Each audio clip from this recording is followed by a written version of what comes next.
pernyataan yang bilang kalau misalnya mereka tuh suka ngeklaim Islam nih cuman sebatas maksudnya gini ya, ibu-ibu atau istri-istri mereka tuh suka ngeklaim kalau cuman bisa di dapur, di sumur dan di kasur gitu, dan mereka tuh suka ngeklaim kalau misalnya Islam itu mengekang kebebasan wanita. Nah itu menurut Bro Andri gimana? Kayaknya itu terlalu berlebihan kalau Islam itu mengekang perempuan ya. Langsung kita mulai ya. Auzubillahisamil-alim Bismillahirrahmanirrahim. Allahumma sholli ala sayyidina Muhammad wa ala ali Muhammad.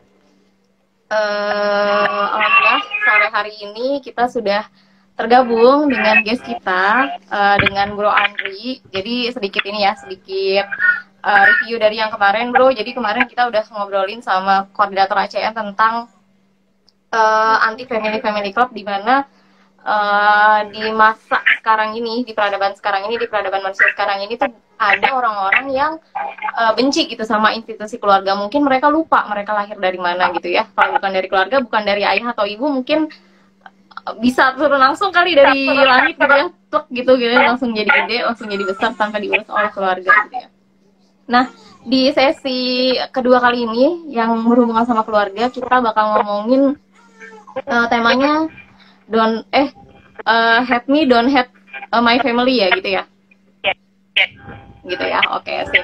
Nah, ini di tengah-tengah kita sudah tergabung bersama guest. Jadi ada Andri dari tamu, jadi bukan dari Aliansi Cerahkan Negeri, tapi dari Aliansi Ruang Rindu, Aliansi Ruang Riung, terus juga diamanahkan sebagai koordinator, nggak usah ketawa-tawa, sebagai koordinator Tanpa Jil Bandung ya. Silakan Andri, perkenalkan diri dulu. Ruang Riung kegiatannya ngapain aja, terus Tanpa Jil Bandung kegiatannya ngapain aja. Oke, assalamualaikum warahmatullahi wabarakatuh. Waalaikumsalam warahmatullahi wabarakatuh. Ini jelas ya? Jelas. Alhamdulillah. Selamat.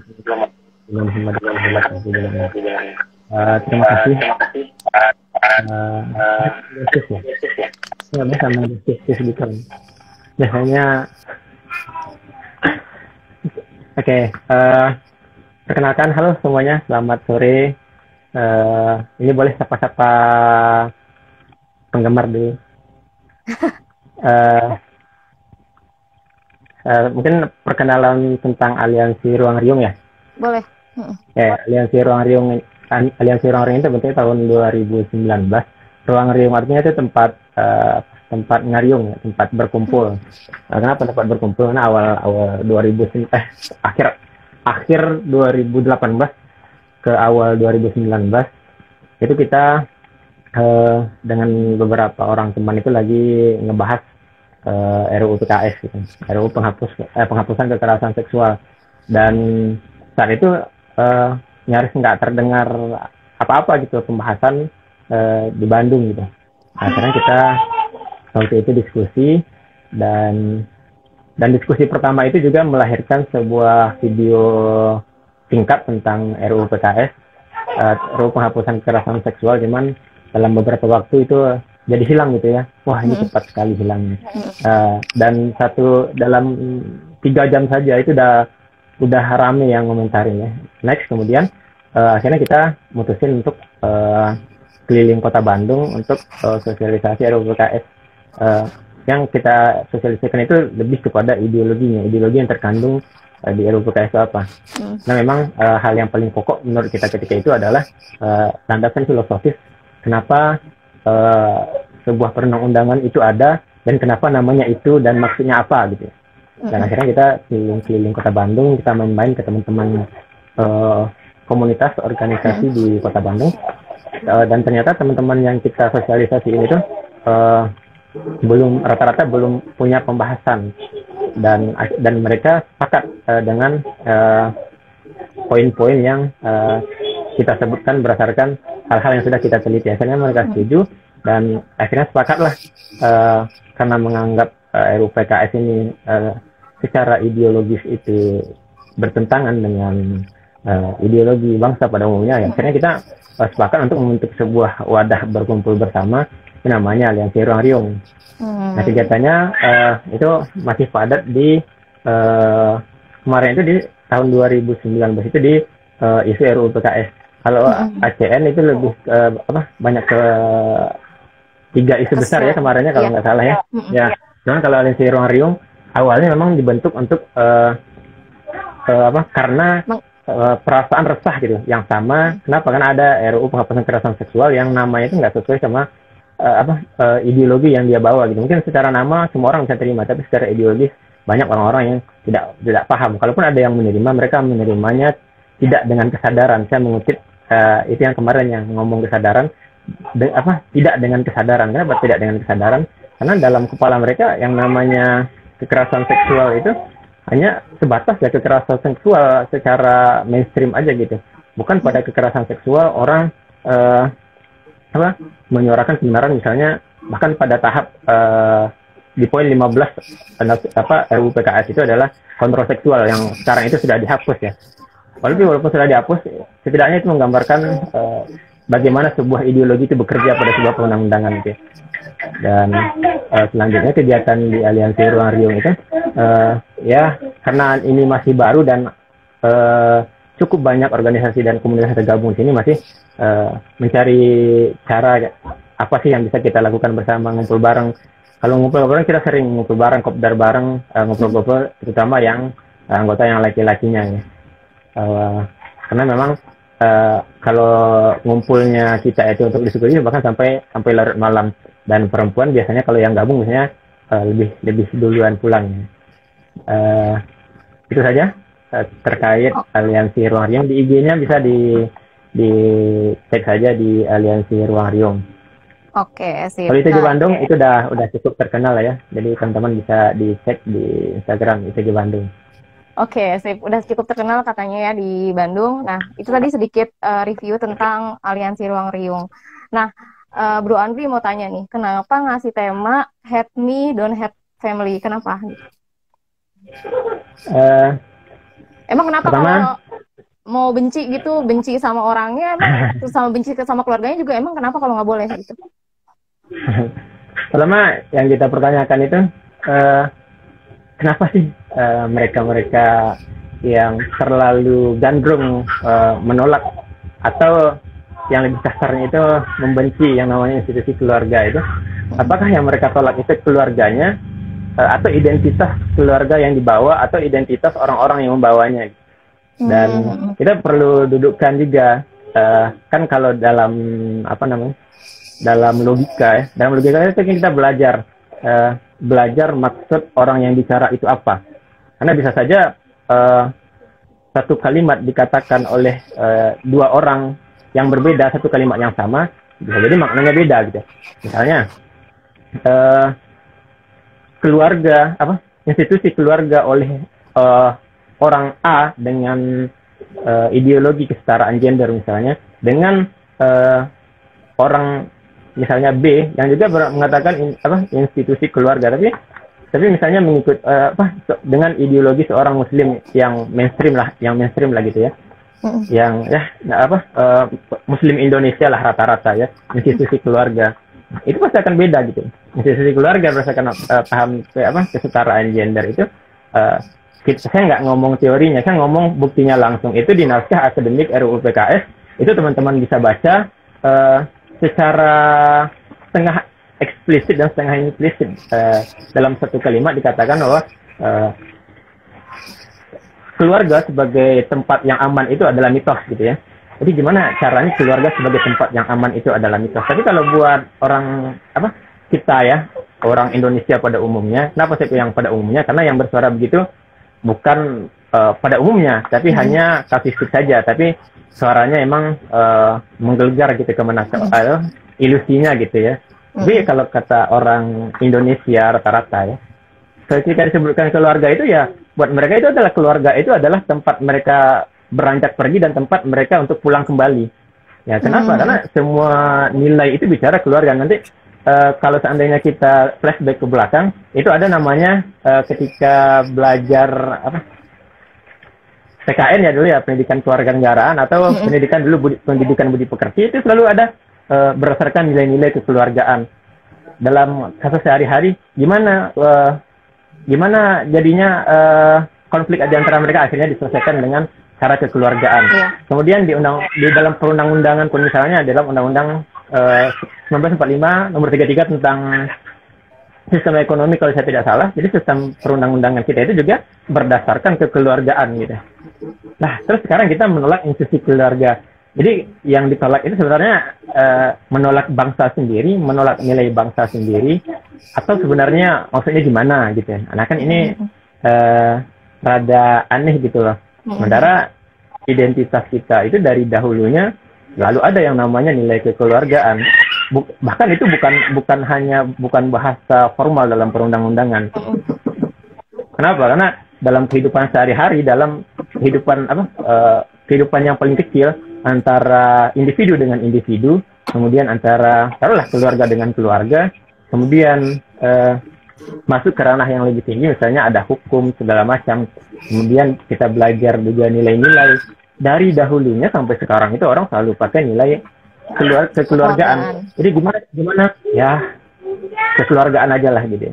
Nah ini kan gimana caranya menolak sebuah institusi yang bahkan institusi itu sendiri bukan hanya lagi sebagai sebuah institusi, tapi dia juga sebagai sebuah paradigma, sebagai sebuah nilai gitu, sebuah values yang menggambarkan jati diri orang Indonesia itu seperti apa. Jadi kan rada aneh gitu loh ketika ada orang yang mengaku nasionalis, Pancasilais, toleransi, tapi malah menolak identitas asli bangsa Indonesia itu sendiri. Nah ini kan aneh gitu ya. Nah tadi kan Bro Andri bilang ya identitas. Jadi kalau misalnya kita ngomongin identitas, mungkin yang disorot mungkin lebih ke orang-orang Islam yang taat gitu. Jadi kan biasanya kalau misalnya agamanya taat, ayah ibu taat, anak-anaknya taat, itu tuh keluarga bakal kuat ya Bro. Jadi nah mungkin yang diincar sama mereka tuh orang-orang yang seperti ini kali ya. Nah itu menurut Bro Andri gimana? Saya pernah baca dalam sebuah artikel di Historia yang soal domestifikasi perempuan gitu ya. Nah dahulu zaman Orba, gitu. Jadi katanya gini deh singkatnya. Jadi dahulu zaman Orba ada yang namanya ibuisme gitu. Kemudian setelah kita bersuara, setelah reformasi, ternyata domestikasi perempuan ini dari zaman Orba ternyata diteruskan oleh konservatisme agama. Dan konservatisme agama ini sebenarnya kita tahu rujukannya kemana dan orang-orangnya siapa gitu lah. Dulu walaupun ada ibuisme, mereka bilang kayak begini. Dulu ketika ada ibuisme, itu kita bersuara. Tapi bedanya ibuisme dengan konservatisme agama, ibuisme itu menolak poligami. Tapi konservatisme agama hari ini itu mengharuskan para ibu-ibu ini harus menerima poligami gitu ya. Padahal secara syariat semua orang harus terima poligami, tapi masalah mampu atau tidak mampu ya sama lah kayak naik haji ke Mekah gitu ya. Kita nggak bisa naik haji ke Mekah bukan berarti kita benci naik haji ke Mekah, bukan kayak begitu. Kita terima syariat naik haji ke Mekah walaupun kita tidak mampu. Tapi ya persoalannya kita nggak sanggup. Ya sama persoalannya kayak gitu, semua orang harus terima poligami itu ada dalam syariat. Tapi tidak semua orang harus melakukan poligami gitu. Ya bisa aja dia tidak sanggup karena memang tidak semua orang bisa melakukan itu gitu loh. Dan juga tidak ada kan tuntunannya juga poligami itu diharuskan atau ketika tidak dilaksanakan ada konsekuensi dan segala macam. Nah, kemudian dalam Historia ini juga disampaikan kalau domestifikasi perempuan itu adalah menggambarkan seolah-olah perempuan itu harus taat sama suami, harus jadi ibu yang baik, kemudian hanya mengurusi barisan belakang daripada rumah tangga itu sumur, dapur, dan kasur gitu lah. Nah ini mungkin seolah-olah pengalaman-pengalaman ini seolah direduksi seolah menjadi milik kita gitu. Padahal kita tidak menyuarakan itu. Padahal ketaatan dalam agama kita yang menjadi patokan itu bukan melulu soal itu. Jadi kita dikasih sebuah pengalaman yang sebenarnya itu bukan pengalaman kita gitu. Padahal dalam pengalaman kita keluarga itu bahkan sangat fleksibel gitu dengan nilai-nilai yang ketat, tapi kita menjalaninya dengan fleksibel gitu. Kita suami istri itu bisa berdiskusi. Ya istri kan kita pembagian tugasnya istri itu mengurus urusan rumah. Ya, tapi ada kalanya istri misalnya kuliah, ada kerjaan, terus gimana? Apakah suami harus marah-marah seperti bos yang tidak dilaksanakan perintahnya? Nah, ini kan tidak seperti itu. Jadi seolah-olah pengalaman yang mereka sebutkan itu direduksi menjadi pengalaman kita. Sebenarnya itu bukan pengalaman kita. Kalau mau disebutkan itu adalah pengalaman zaman-zaman ketika peradaban Barat masih kondisi terbelakang gitu. Kan sebagai contohnya itu tahun 1500 misalnya. Itu 1500 di Amerika itu masih memakai hukum Inggris klasik gitu. Hukum Inggris klasik yang membolehkan laki-laki itu boleh mukulin perempuan. Kemudian ada batasannya. Nah, yang batasannya ini yang lucu. Mereka itu boleh mencambuk perempuan dengan sebuah cambuk yang ukuran cambuknya tidak lebih besar daripada jempol gitu. Nah, emang cambuk itu sebesar telunjuk aja kan sakit gitu loh. Nah, tapi bedanya dalam Islam itu kan nggak kayak begitu. Walaupun dalam Islam misalnya ada ayat misalnya soal setelah memperingati istri, ya pukulah itu udah deretan yang paling terakhir, dan deretan paling terakhir itu bukan mukul dengan menyakiti, bukan, tapi mukul menandakan itu tegas. Mukul jangan dibayangkan mukulnya ditempeleng, nggak kayak begitu. Jadi mukulnya hanya menandakan kita tegas, dan kalau berbekas itu udah zalim namanya gitu ya. Nah, jadi pengalaman-pengalaman yang bukan milik kita itu akhirnya direduksi seolah-olah itu menjadi pengalaman punya kita, padahal enggak gitu. Juga sama kayak kasus kemarin itu ada yang nanya pemerkosaan dalam rumah tangga, marital rape. Kira-kira apa hukumnya marital rape dalam Islam? Nah, gimana jawabnya gitu loh? Ketika kita ditanyakan sebuah pengalaman yang bukan milik kita, maka jawabannya adalah bukan menjawab hukum itu sendiri, tapi menjelaskan marital rape itu apa gitu loh.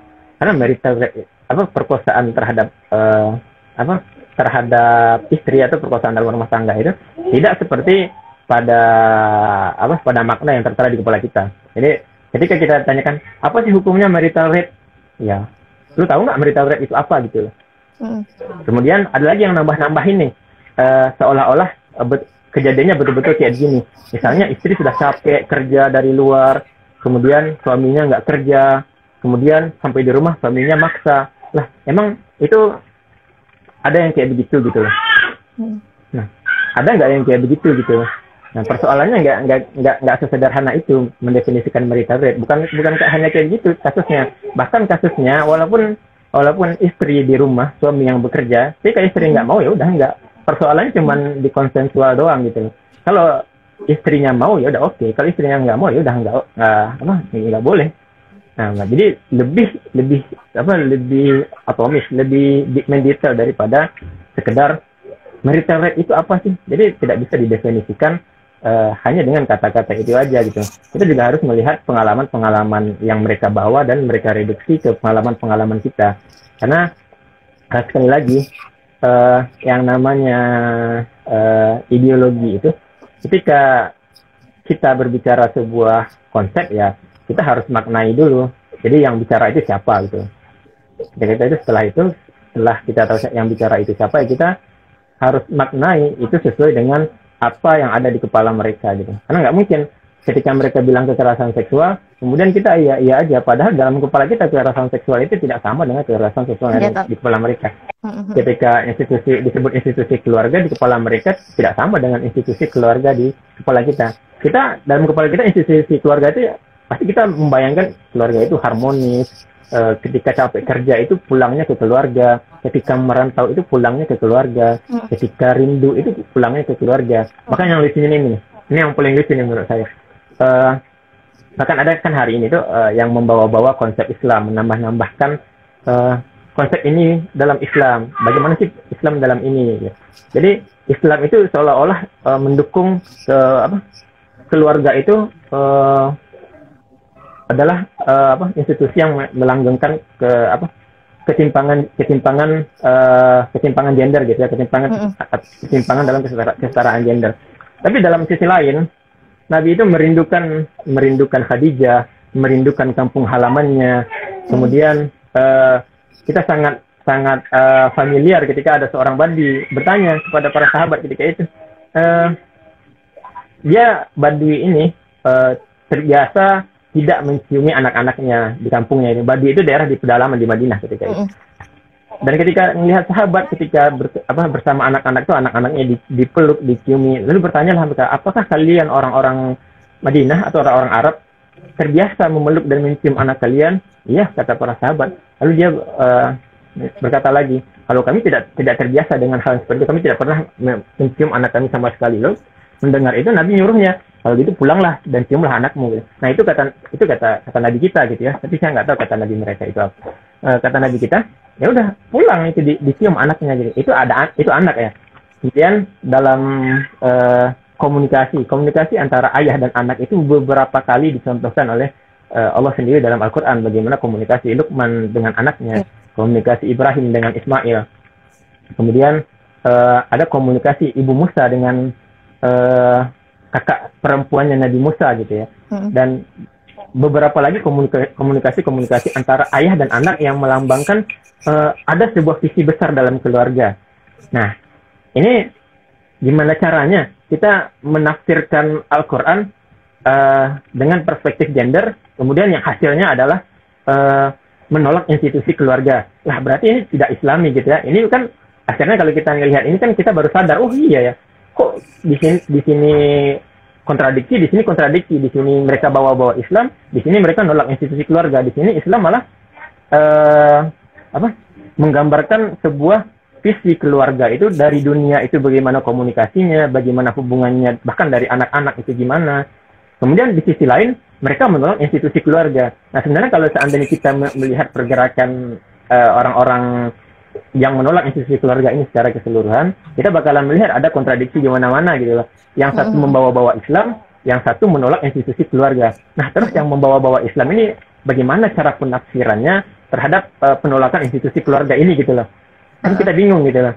Dan bukan untung saja dan memang tidak bakalan sampai menurut saya, walaupun mereka membawa-bawa Islam, takfir segala macam, bahkan mereka tidak sanggup membuat tafsiran berperspektif gender itu, walaupun setuju saja nggak sanggup gitu ya.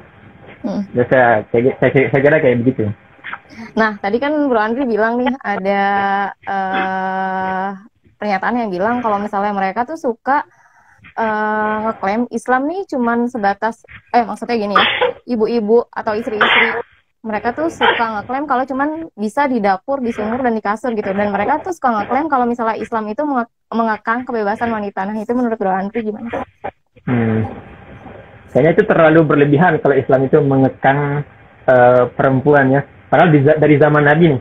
Dari zaman Nabi itu saja, bahkan dalam penjelasan, kalau tidak salah, dalam penjelasan bab hijab gitu ya, itu ada hadis Asma itu pulang membantu keluarganya berkebun.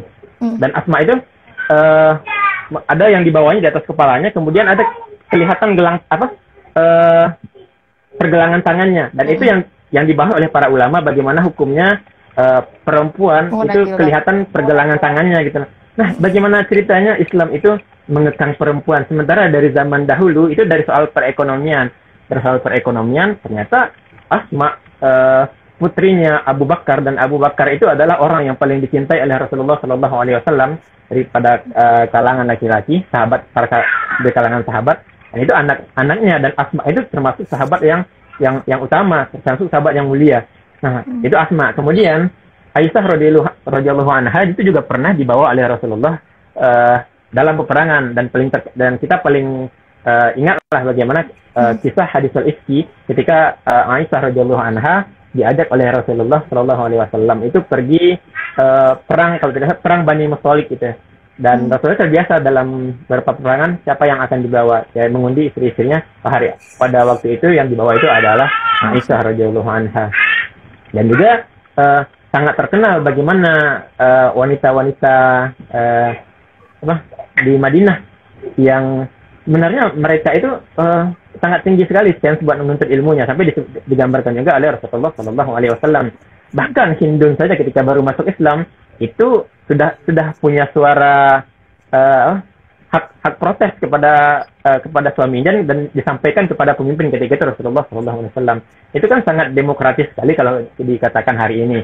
Nah, kemudian sampai sekarang kita banyak sekali mendengar perempuan apa seolah-olah perempuan itu terkungkung dan segala macam, tapi memang fitrahnya perempuan memang suka nggak sih emang perempuan wajah itu selalu diangkat nomor satu di mana-mana nomor satu.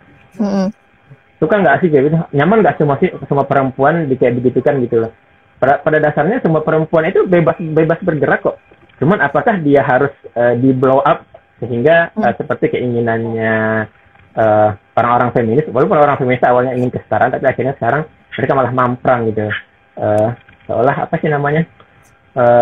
Dahulunya pengen kesetaraan, sekarang malah pengen berkuasa, dan sampai sekarang pun saya rasa nggak ada bedanya. Bahkan istri saya sendiri itu punya anak 3, dan istri saya baru selesai kuliah S3 di ITB. Dan apakah istri saya larang untuk kuliah? Yang kan enggak, kan kita diskusi gitu ya. Jadi misalnya apakah hubungannya itu harus maksum tanpa ada pertengkaran, tanpa ada gesekan, yaitu itu ya makum aja, manusia kepalanya aja sudah beda gitu ya. Bahkan kalau mengibaratkan bahkan Umar dan Utsman itu sendiri ketika itu Umar itu sedang di padang pasir, dalam badai padang pasir yang sangat deras. Utsman ketika itu di dalam gubuk gubuk yang tempat mereka beristirahat. Utsman punya tanah di sana, dan ketika itu Umar lewat, dan dalam badai pasir itu Umar itu disuruh sama Utsman untuk sini dulu, ada badai pasir. Umar nggak mau, tapi Utsman biarin aja. Lah Utsman bantu nggak? Enggak. Nah kenapa Utsman nggak bantu? Apakah Utsman adalah sahabat yang tidak suka membantu? Bukan itu persoalannya karakter mereka itu berbeda. Umar itu hidupnya itu terbiasa keras, dari dia kecil itu dididik oleh ayahnya itu dengan pendidikan yang sangat keras, sehingga walaupun Umar kayak begitu ya, berjalan di tengah badai pasir yang mengharuskan Utsman untuk berteduh, tetapi Umar ketika itu cuman lewat doang gitu, dan ketika Utsman menyapa, dia cuman ya nyapa balik lah gitu ya. Apa artinya ukuran sepatu kita berbeda-beda gitu ya, dan ukuran cara pandang kita juga beda-beda, termasuk dengan istri sendiri gitu. Tapi persoalannya kan yang diajarkan Nabi tidak begitu. Doa yang diajarkan Nabi itu itulah maksudnya doa wa baraka alaika, itu berkah atas kalian. Alaika itu biasanya dipakai dalam kata-kata yang sifatnya ada musibah atau ada laknat misalnya. Tapi dalam hal ini maknanya itu adalah berkah alaika, itu barokah alaika itu ada tetap berkah, walaupun nanti ada perbedaan pendapat, ada badai di tengah perjalanan, ada tanjakan di tengah perjalanan.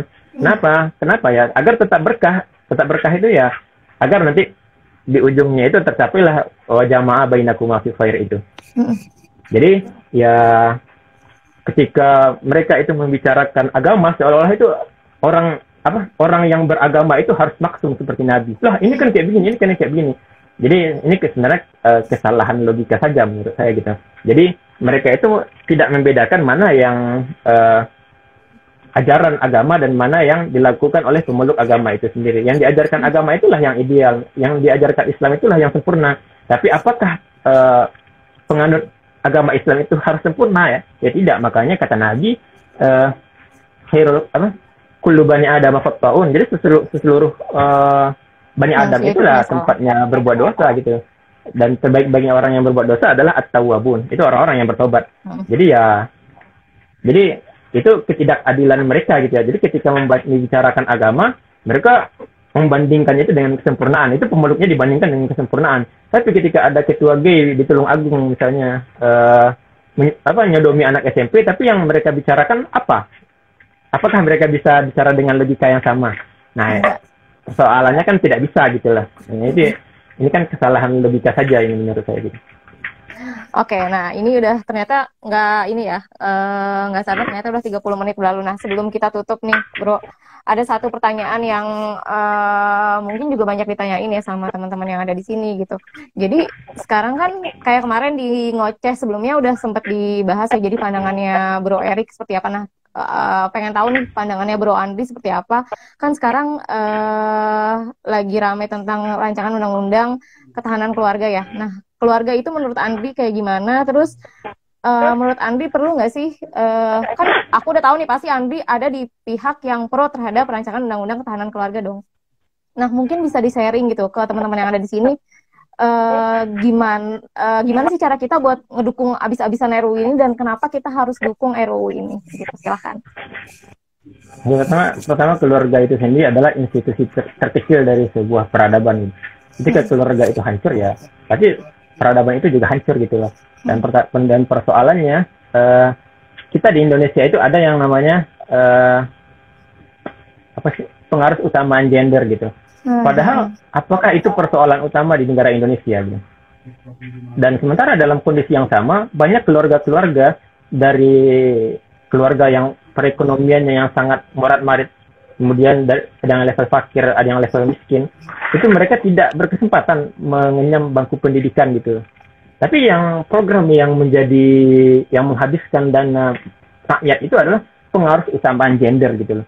Jadi kenapa tidak pengaruh utamaan pendidikan dulu? Padahal keluarga-keluarga itu urat nadinya itu bisa diselamatkan dengan pendidikan gitu. Tapi kenapa bukan pengaruh utamaan pendidikan? Nah, sementara di rancangan undang-undang ketahanan keluarga ini salah satu jaminannya itu adalah soal pendidikan. Walaupun kedepannya kita tidak tahu dananya itu ada apa enggak gitu ya. Tapi setidaknya kita sudah memulai babak baru. Kita sudah membuka jalan baru untuk menuju masa depan yang lebih bagus. Kenapa? Karena sebelumnya itu kenapa ada pengaruh utamaan gender? Emang apa sih persoalan kita soal gender gitu loh?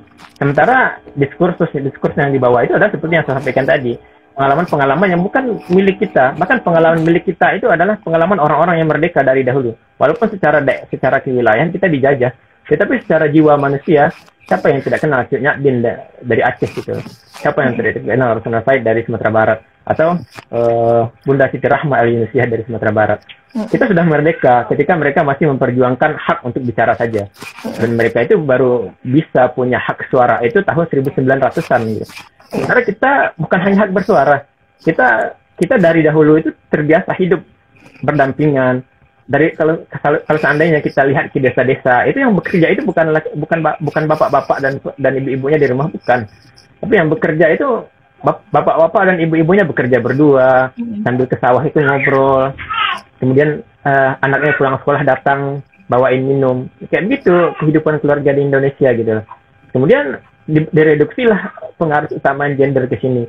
Jadi kita ini sekarang kalau seandainya kita masih mengikuti pengaruh utamaan gender dan menolak institusi keluarga, ya artinya kita masih aja dijajah secara ideologi. Padahal kemerdekaan pertama itu ada dalam pikiran, bukan dalam konsideran kewilayahan gitu. Bahkan kita sudah merdeka sebelum Belanda angkat kaki dari sini. Bahkan kita sudah merdeka sebelum Jepang angkat kaki dari sini. Nah, persoalannya, apakah setelah wilayah kita merdeka, kita bakalan menyerahkan akal dan pikiran kita untuk menolak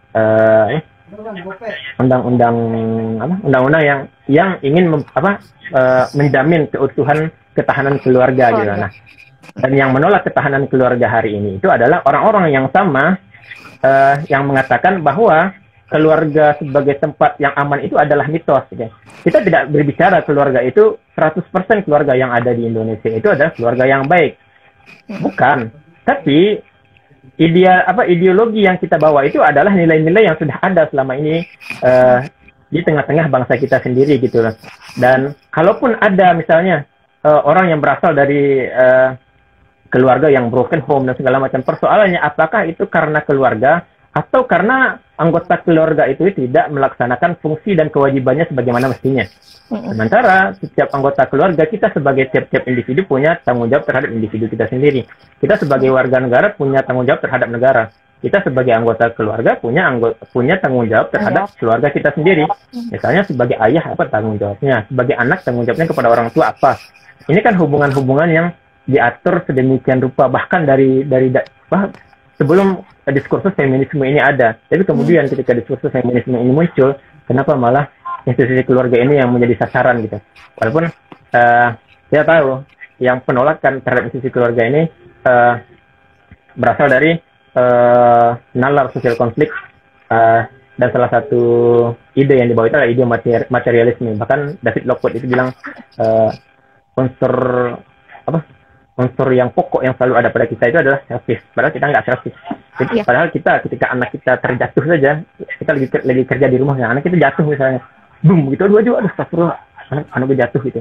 Kita pasti khawatir peluk, aduh anak sakit. Bahkan yang punya anak tuh ngerasain, bahkan ketika anak sakit itu, ini pengalaman saya pribadi. Ketika anak sakit itu bahkan, aduh pengennya itu sakitnya itu pindahnya ke saya aja gitu loh. Ini kan hubungan antara keluarga dan hubungan ini yang ingin dijamin oleh RUU Ketahanan Keluarga. Nah, satu lagi domestifikasi perempuan. Benar nggak sih perempuan itu hanya diperbolehkan di sumur, dapur, dan kasur? Persoalannya tidak. Jadi domestifikasi perempuan itu bukan bahasanya orang Indonesia. Jadi domestifikasi perempuan itu harus diterjemahkan dalam bahasa mereka, dan pengalamannya itu nggak ada di Indonesia. Pengalaman walaupun ada itu kasuistik belaka gitu, dan tidak bisa diterjemahkan dengan ideologi di luar Indonesia. Harus diterjemahkan secara fenomena yang asli, pengalaman yang asli orang Indonesia itu kenapa gitu. Apakah karena ekonominya atau karena belum tahu bagaimana cara memperlakukan anak atau cara memperlakukan istri dan segala macam gitu loh. Dan yang ingin dijamin oleh RUU ini adalah misalnya pendidikan untuk anak bagaimana, kemudian hak untuk ibu, kalau seandainya ibunya bekerja, nah nanti ibunya kan punya anaknya punya hak atas ibunya, agar anak, karena anak itu kalau tidak mendapat kasih sayang dari ini, berefeknya psikologisnya ke depan gitu loh. Nah itu yang ingin dijamin. Jadi ada tempat menyusui, ada misalnya masa cuti untuk yang hamil itu bagaimana, harus mendapatkan gaji juga, walaupun dia tetap hamil di rumah merawat anaknya, dan masanya itu juga nggak main-main. Kalau nggak salah itu itu di atas 6 bulan lah, kalau saya tidak salah. Nah, terus yang mendomestifikasi perempuan apa? Sementara yang dijamin di sini adalah menjamin kebebasan untuk menyusui dan mengasuh anak itu, walaupun dan tidak boleh di PHK dan tetap terjamin pekerjaannya dan gajinya. Nah, ini kan hal yang tidak pernah diperjuangkan sama mereka gitu loh. Kalau seandainya mereka benar-benar memperjuangkan perempuan, ya harusnya dukung dong gitu ya. Cuman persoalannya kan tidak begitu ya. Ketika menolak RUU Ketahanan Keluarga, maka yang mereka bawa itu bahkan ini karena mendomestifikasi perempuan, padahal draftnya aja belum keluar gitu loh. Draftnya belum keluar, tapi ini kok bisa ngomong kayak begitu, mendomestifikasi perempuan. Terus kalau anak orang miskin itu bakalan dipenjara semua, nggak kayak begitu. Itu yang menjamin orang miskin itu harus cukup kamar untuk anak dan orang tuanya, itu adalah tugas untuk pemerintah. Jadi bukan hal yang mengikat kepada warga negara. Warga negara itu didata oleh pemerintah agar pemerintah itu nanti bertanggung jawab terhadap rakyatnya masing-masing. Kenapa? Karena hak hidup dan hak mendapatkan kehidupan yang layak itu adalah tugas negara, bukan tugas dari rakyat. Tugas rakyat itu adalah memberikan hal yang mereka bisa untuk negara, dan tugas negara itu memberikan hak hidup yang layak, hak pendidikan. Jadi bukan untuk hak pengaruh utamaan gender. Jadi harusnya itu pengaruh utamaan keluarga atau pengaruh utamaan pendidikan, bukan pengaruh utamaan gender. Nah, itu dari saya. Oke, nah ini daging banget ya. Kemarin sama Bro Erik daging juga, hari ini sama Bro Andri juga daging banget gitu. Jadi kalau yang aku tangkap dari tadi diskusi kita, dari ngoceh kita sore hari ini, jadi banyak banget gitu kontradiksi dari kaum seberang sana yang menolak rancangan undang-undang ketahanan keluarga, yang bahkan ketika belum dipublish aja mereka udah repot gitu, dari ribut sendiri gitu ya. Terus banyak banget ternyata yang yang harus kita perjuangin gitu sebagai orang-orang. Jadi orang-orang yang terakhir gitu dari keluarga yang baik-baik, kita juga pasti ingin punya keluarga yang baik-baik gitu kan ya. Mungkin orang-orang yang menolak rancangan undang-undang ketahanan keluarga mungkin tidak mendapatkan kesempatan untuk berada di keluarga yang baik ya. Jadi dia mungkin itulah pokoknya kontra gitu terhadap rancangan undang-undang ketahanan keluarga. Jadi yang harus kita sama-sama perjuangkan di sini berarti kita harus dukung rancangan undang-undang ketahanan keluarga yang sekarang lagi berjalan di DPR ya, Bro Andri. Oke, terima kasih banyak atas waktunya. Alhamdulillah hari ini kita ngoceh sekitar 50 menitan. Semoga yang tadi Bro Andri sampaikan bisa didengar sama teman-teman yang ada di sini, terus juga bisa bermanfaat buat teman-teman yang hari ini menyimak live, ataupun nanti ketika nanti diposting di feed, insya Allah mungkin kalau misalnya live ini sampai ke telinga mereka, mungkin kita akan dibully, siap-siap dibully. Jadi insya Allah Bro Andri ya, jadi kalau misalnya ini sampai ke mereka, pasti mereka akan membuli balik kita gitu ya, mengcounter balik kita gitu ya, counter attack. Jadi terima kasih banyak atas waktunya hari ini Andri, di tengah kesibukannya mengurus 3 orang anak dan 1 orang istri ya. Alhamdulillah masih bisa berbagi bareng Aliansi Cilaka Negeri gitu ya. Jazakallah khairan katsir. Kita tutup ngoceh kita sore ini dengan membaca hamdalah alhamdulillahirobbilalamin, terus istighfar astagfirullah astagfirullah astagfirullah, dan doa kafaratul majelis subhanakallahumma wa bihamdika asyhadu an la ilaha illa anta astaghfiruka wa atubu ilaik. Sampai jumpa di lain kesempatan teman-teman. Assalamualaikum.